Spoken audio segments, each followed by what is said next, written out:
യൂദാസാണ്. അയാൾ പറയുന്നു, ഗ്രാമത്തിൽ ആഴ്ചയിൽ 2 ദിവസം റൊട്ടി കിട്ടുമെന്ന് അന്ന് ഉണ്ടായിരുന്നില്ല. പത്രോസ് അത് കേട്ടുകൊണ്ട് പറയുന്നു, നമുക്ക് കുറച്ച് കേക്കുണ്ടാക്കാം. മാവ് അതാ അവിടെയുണ്ട്. നിന്റെ അങ്കി മാറ്റിയിട്ട് മാവ് കുഴയ്ക്കൂ. വേഗമാകട്ടെ, ഞാനത് ചുട്ടുകൊള്ളാം. കേക്കുണ്ടാക്കാൻ എനിക്കറിയാം. യൂദാസ് കുട്ടിയുടുപ്പുമായി നിന്ന് മാവ് ശക്തിയായി കുഴയ്ക്കുന്നു.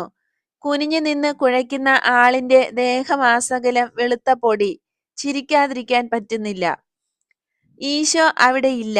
സൈമൺ, ബർത്തലോമിയോ, മാത്യു, ഫിലിപ്പ് എന്നിവരെയും കാണുന്നില്ല. യൂദാസ് എന്തൊക്കെയോ പിറുപിറുക്കുന്നുണ്ട്. അതിന് മറുപടി എന്നോണം പത്രോസ് പറയുന്നു, ഇന്നാണ് കൂടുതൽ ബുദ്ധിമുട്ടുള്ള ദിവസം. നാളെ ഇതിലും എളുപ്പമായിരിക്കും. വസന്തകാലമാകുമ്പോൾ എല്ലാം നല്ല ഭംഗിയായി, ശരിക്കും നല്ലതായി തീരും. വസന്തത്തിലോ നമ്മൾ